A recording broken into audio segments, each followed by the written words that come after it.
ایک ریزیلینس ہم نے وہاں پہ بنائی تو تھی، لیکن گزشتہ 9 سالوں کے اندر کیا ہوا کہ اچانک سے دوبارہ سے اتنی اسٹرینتھ کے ساتھ یہ لوگ دوبارہ آ گئے اور دوبارہ انہوں نے اسی اسٹرینتھ کے ساتھ حملے کیے؟ ہاں ایگزیکٹلی، یعنی 2002 کے بعد آنورڈ جتنی بھی ملٹری آپریشنز ہوئے ہیں اس کی وجہ سے پاکستان کو بہت سفر ہونا پڑا. آپ نے بھی وہ کور کیا کہ مالا کنڈ سے لاکھوں لوگ نکلے، پھر ساؤتھ وزیرستان، نارتھ وزیرستان وہ لوگ ڈسپلیس ہوئے، ان کا پورا ایک ریہیبلیٹیشن پروسیس، اور پھر یعنی ہماری آفیشیل فیگرز ہے کہ اوور $100 بلین جو ہیں وہ ہم آلریڈی وہ کر چکے ہیں وار آن ٹیرر میں. تو وہ سب چیزیں ہم نے کی، اور پرائم جو آبجیکٹیو تھا وہ یہ تھا کہ ہم نے TTP کو یہاں سے نکالنا ہے. اس میں کامیابی ہو گیا. آپریشن جو ضرب عضب کے بعد یعنی سب سے سکسیزفل آپریشن وہ ٹیکٹیکل اگر اس لیول پہ دیکھیں تو وہ وہی تھا کہ انہوں نے وہاں سے TTP کو نکالا. لیکن جو پچھلی حکومت پھر انہوں نے ایک کنفیوز قسم کی ایک چیز شروع کی، یعنی وہ پیس پروسیس تحریک انصاف کی جو حکومت تھی، اور اس چیز کو اب عمران خان خود ایڈمیٹ کرتے آ رہے ہیں کہ ہاں وہ واقعی وہ چیز ہم نے انیشیٹ کی. اور وہی لوگ جس کو نکالنے کے لیے 20 سال ہم نے ملٹری آپریشنز کیے ہیں، لوگ سفر ہوئے ہیں، اور انہی لوگوں کو وہ ہزاروں کی تعداد میں واپس لے کے آئے. اور جن شرائط کو ان سے منوانا تھا کہ آپ لوگ ان آرمڈ ہوں گے، اسلحہ ساتھ نہیں لاؤ گے، وہ اسلحہ سمیت یہاں پہ وہ آگے. اور وہی لوگ آج کل کاروائیاں بھی کر رہے ہیں، پورے ملک میں ان کی کاروائیاں ہو رہی ہیں.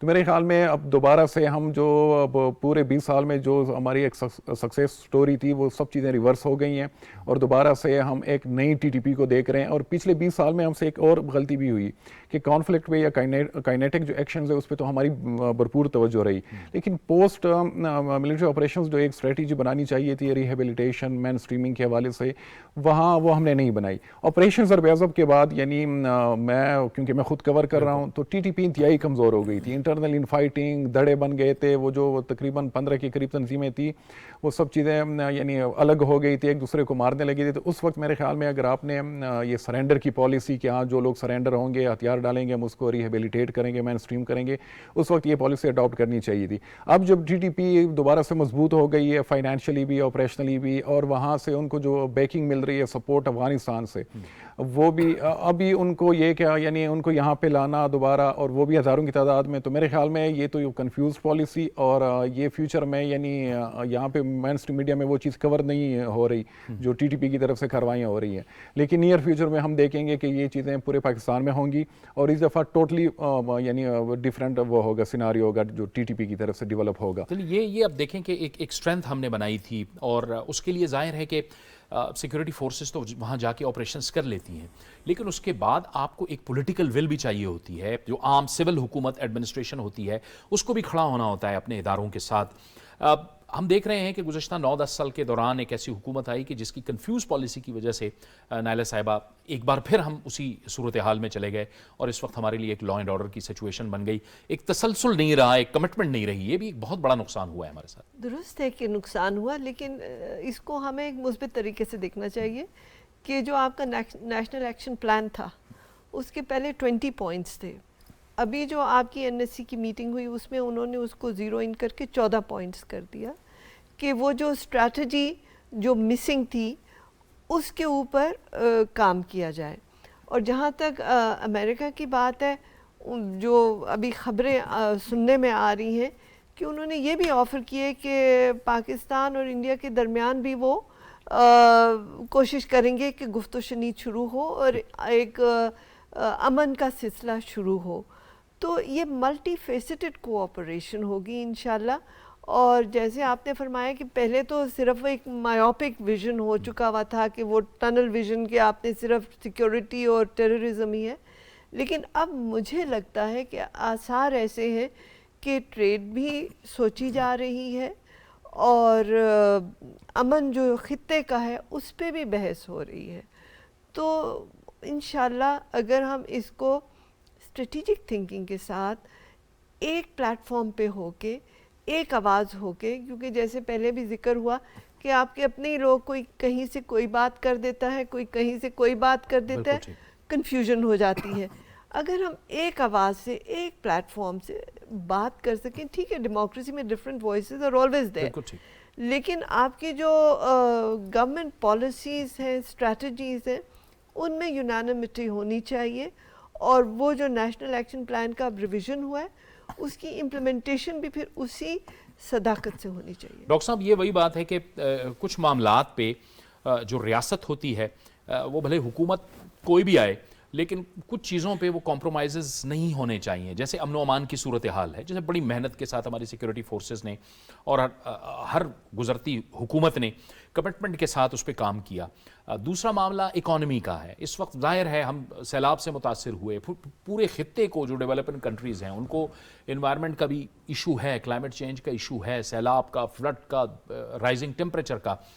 لیکن جب دو معاملات امن و امان پہ ایک فوکس نہیں ہوگا اور ایک کمپرومائز نہیں ہوگا, اکانومی پہ ایک میثاق معیشت کی جو ہم بات کرتے ہیں اس پہ نہیں ہوگا, تو معاملات کیسے آگے بڑھیں گے؟ ہم دیکھتے ہیں بھلے سیاسی جماعتیں ہیں وہ اپنا اپنا نقطہ نظر رکھیں, سیاسی اختلاف رکھیں, لیکن کچھ تو ایسی چیزیں ہیں جو ریاست کے لیے اور وقت کی حکومت کے لیے اور عوام کے لیے ضروری ہوتی ہے. دیکھیں, چارٹر آف کرائسس مینجمنٹ کی اس وقت اشد ضرورت ہے.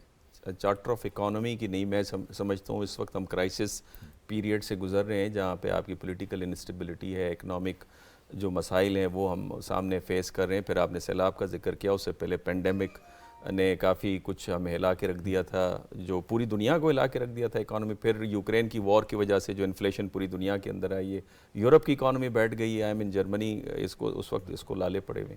تو بنیادی طور پہ آپ کو کرائسس مینجمنٹ چارٹر کی ضرورت ہے, لیکن اس میں گورنمنٹ ڈرائیونگ فورس کے اوپر, سیٹ کے اوپر ہوتی ہے, تو اس نے اکٹھے کرنا ہے. اور میں تو اب جو ہمارے پرائم منسٹر صاحب, موزز پرائم منسٹر صاحب جو تشریف لے گئے قطر کے اندر, دیکھیں انٹرنیشنل میڈیا جو ہے نا وہ پاکستان اس وقت ان کی لائم لائٹ کے اوپر ہے. ایک تو ٹیررزم کی وجہ سے, اور پھر جو ہماری چپکلش انڈیا کے ساتھ آئے دن چل رہی ہوتی ہے, اور پھر انڈیا کا جو نیگیٹو پروپیگنڈا ہے پاکستان کے حوالے سے. ابھی ANI ان کی جو امپورٹنٹ نیوز ایجنسی ہے وہ پکڑی گئی ہے EU ڈس انفو لیب کی انویسٹیگیشن 2023 کے اندر. اس میں وہ پاکستان مخالف آرٹیکل پبلش کروا رہے تھے رشیا ٹوڈے میں, وائس آف امریکہ میں, پورے یورپ کے اندر. تو بنیادی طور پہ جو پاکستان کو اس وقت ضرورت ہے وہ افیکٹو نیریٹو اور اس کی ڈسمینیشن کی ضرورت ہے. اس حوالے سے پاکستان کا جو میڈیا ہے اس کی ریچ نہیں ہے انٹرنیشنل. اچھا, جب پرائم منسٹر صاحب جا رہے ہیں اور یہاں پہ اپوزیشن لیڈر کے خلاف آپ کی ایک گرفتاری کے وارنٹ جاری ہوتے ہیں, تو وہ سگنل کیا جا رہا ہے؟ چونکہ فارن پالیسی جو ہے نا وہ ایکسٹینشن ہے پولیٹیکل اسٹیبلٹی کی. اچھا, پولیٹیکل اسٹیبلٹی اگر نہیں ہے آپ کے ملک میں, تو آپ کی جو سفارت کاری, چونکہ پرائم منسٹرشپ ایک بڑا امپورٹنٹ ہوتا ہے, آپ باہر جا رہے ہیں سفارت کاری کے لیے, پاکستان کے نیشنل انٹرسٹ کو سرو کرنے کے لیے, تو وہ افیکٹ ہوتی ہے اگر آپ کی گھر کے اندر معاملات ٹھیک نہ ہوں. پہلے آپ کی اکانومی ٹھیک نہیں ہے, تو میں یہ کہوں گا کہ ساری پولیٹیکل پارٹیز کو کٹھے بیٹھنا ہوگا. اس کے اندر جو کلیدی کردار ہے وہ ہماری حکومت کا ہے. اس کے ساتھ ساتھ آپ نے بات کی چینج اور کنٹینیوٹی کی جو بات چل رہی تھی. دیکھیں, جو ادارے ہوتے ہیں نا وہ کنفرم کر رہے ہوتے ہیں پالیسی کی کنٹینیوٹی, جبکہ جو پرائم منسٹر آئے گا as a role source, individual source جو ہم جسے کہتے ہیں پالیسی میکنگ کا, اس کے اندر چینج آتی ہے. جو بھی پرائم منسٹر آتا ہے وہ اپنا ویژن لے کے آتا ہے. خان صاحب کی جو ٹیررزم کے خلاف جو پالیسی تھی اس پہ بھی چھوٹا سا کمنٹ دوں, وہ پوری ایک کمپریہنسو پالیسی کا ایک حصہ تھا. ساتھ ساتھ اس کے اگر دوسرے کام ہو رہے ہوتے تو شاید مور افیکٹو ہو رہی ہوتی. وہ یہ تھا کہ جو آپ کی کانفلکٹ ہے اس کی ٹرانسفارمیشن اس کی کریں, لوگوں کو لائیں اور پیسفل یوزفل سٹیزن بنائیں.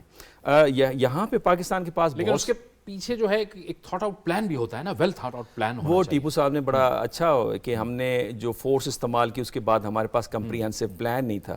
اب یہ TTP پاکستان کو بہت سارے ایڈوانٹیجز ہیں. TTP کوئی مونولیتھک آرگنائزیشن نہیں ہے, اس کے اندر بہت سارے دھڑے ہیں. پھر پاکستان کو کلچرل ایڈوانٹیج ہے, پاکستان اپنے کلچر کو, پاکستان کے جو اس طرف بارڈر کے افغانستان کے رہتے ہیں اس طرف لوگ رہتے ہیں, ان کا کامن کلچر ہے, کامن بلیف سسٹم ہے, اس کو یوٹیلائز کیا جا سکتا ہے. اس میں بہت سارے ایسے دھڑے ہیں. خود جو طالبان کے اندر جو حقانی نیٹ ورک ہے وہ ان کو پرسو کرتے رہیں کہ آپ پاکستان کے اوپر اٹیک نہ کریں. تو جو دھڑے آپ کے ساتھ کوآپریٹ کرنا چاہتے ہیں اس کے ساتھ کوآپریٹ کریں, ان کو شرائط پر لے کر آئیں, اور جو نہیں کر رہا اس کے خلاف فورس استعمال کریں, لیکن لمیٹڈ ٹائم کے لیے اور ویل ڈیفائنڈ گول کے ساتھ. لمبے عرصے کے لیے تو افغانستان میں امریکہ بھی پچھاڑا گیا تھا, سوویت یونین بھی پچھاڑا گیا تھا, ویتنام کی مثال بھی ہمارے سامنے. ٹھیک ہے, لیکن احسان صاحب دوسری طرف اب پولیٹیکل اسٹیبلٹی کی بات ہو رہی ہے. ایک ایسی صورتحال کے اندر جب ہمیں لا اینڈ آرڈر کی سچویشن ہے, تحریک انصاف نے اپنے 2 صوبوں کے اندر حکومت ختم کر کے اور 2 صوبوں کو الیکشنز میں ڈریگ کر دیا ہے. یعنی لگتا یہی ہے کہ عمران خان صاحب کو صرف حکومت چاہیے اس وقت, اکانومی یا لا اینڈ آرڈر کی سچویشن سے ان کا کوئی تعلق نہیں ہے. یعنی خیبر پختونخوا کے اندر جو صورتحال ہے یہ تو بہت تشویشناک صورتحال ہے امن و امان کے حوالے سے. بالکل, یعنی دونوں صوبے اس وقت پاکستان کو دو مین جو چیلنجز ہے, ایک یہ لا اینڈ آرڈر کی سچویشن اور اس سے سب سے بڑا جو چیلنج ہے وہ اکنامک فرنٹ پہ. تو پنجاب جو ہے تو آپ کی اکانومی کو یعنی 60-70% جو ہے وہ وہاں سے وہ چیزیں آپ کی میٹ ہو رہی ہوتی ہیں فائنینشیل کے حوالے سے. اور جو خیبر پختونخوا ہے تو وہ پچھلے 20 سال سے ایک یعنی فرنٹ پہ رہا ہے جو افغانستان سے چیزیں آ رہی ہیں. تو وہی دو صوبے ہیں جنہوں نے ان چیلنجز کا سامنا کرنا تھا. اگر وہاں پہ اسٹیبل گورنمنٹ ہوتی, آج کل وہاں پہ یعنی عجیب سا ایک تماشا لگا. یعنی خیبر الیکشن پختونخوا کمیشن نے کہا ہے کہ اگر وقت پہ الیکشنز ہوتے تو 47 ارب روپیہ اس پہ لگتا, لیکن 2 صوبوں کے اندر جلد الیکشن کی وجہ سے اب 61 ارب روپیہ لگ رہا ہے. تو اب ایک طرف تو یہ صورتحال ہے, اکانومی جو ہے وہ بہت ہی دگرگوں صورتحال کے اندر ہے. اور آج ہی بلاول بھٹو زرداری صاحب نے کہہ دیا ہے کہ اگر سیلاب متاثرین کے لیے جو وعدہ کیا گیا تھا وفاقی حکومت نے ہمارے ساتھ کہ ان کی بحالی نہیں کی گئی اور وہ پیسے نہیں دیے گئے تو ہم بھی مجبور ہو جائیں گے حکومت چھوڑنے پر. تو یہ تو ظاہر ہے کہ آپ کا وہ جو ایک چوتھائی حصہ متاثر ہوا تھا اس جانب بھی توجہ کرنے کی ضرورت ہے. اس جانب کسی کی بھی توجہ نہیں ہے. اور دوسرا یہ کہ وہ سبسڈی اس پہ یعنی بلاول بھٹو کی وہ بات کسی حد تک ٹھیک بھی ہے کہ سبسڈی ملنی چاہیے. وہاں پہ جو ایگریکلچر سیکٹر جس طریقے سے تباہ ہو گیا ہے تو اگر آپ نے اس کو سپورٹ نہیں کیا تو نیکسٹ یعنی یہاں پہ فوڈ کا جو سیریس کرائسس وہ ایمرج ہو سکتا ہے. تو یہ ملٹیپل فرنٹ پہ ہمیں چیلنجز کا سامنا ہے. اور دوسری طرف جو ڈومیسٹک پالیٹکس ہے ہر چیز کو کنزیوم کر رہی ہے. اور میرے خیال میں جو سیکیورٹی کا بھی ایشو ہے اس میں 70-80% جو ہے وہ یہی ہے کہ یہاں پہ پولیٹیکل اسٹیبلٹی ہے نہیں, کوئی کلیئر ڈیسیجن میکنگ چیزیں وہ ہو نہیں رہی. اور یہ صرف اسلام آباد میں نہیں بلکہ راول پنڈی میں سے بھی وہاں پہ یعنی وہ ہمیں ایک کلیئرٹی نظر نہیں آ رہی, جس کی وجہ سے جو عام عوام ہیں وہ بھگت بھی رہے ہیں, وہ بیچارے سفر بھی ہو رہے ہیں. اور فیوچر میں بھی اگر حالات یہی رہے تو مزید خرابی پیدا ہو سکتی ہے. بہت بہت شکریہ احسان ٹیپو صاحب, وقت ختم ہو گیا. احسان ٹیپو صاحب آپ کا, ڈاکٹر منور حسین صاحب آپ کا, اور نائلہ چوہان صاحب آپ کا بہت بہت شکریہ. ترجیحات کا تعین جو ہے اس وقت بہت ضروری ہے اور ظاہر ہے کہ اس تعین کے لیے حکومت اور اپوزیشن دونوں کا ایک کردار ہے. حکومت کے لیے ظاہر ہے کہ اپوزیشن جو ہوتی ہے وہ ایک گورنمنٹ ان ویٹنگ ہوتی ہے. یہ ملک اس کا بھی ہے, یہ صرف حکومت کا نہیں ہے, یہ اپوزیشن کا بھی ہے. اپوزیشن کو بھی اپنا مثبت کردار ادا کرنا چاہیے. اور پھر ظاہر ہے عوام حکومت اور اپوزیشن دونوں کو طرف دیکھ رہے ہوتے ہیں. جاوید اقبال کو اجازت دیجیے, اللہ حافظ.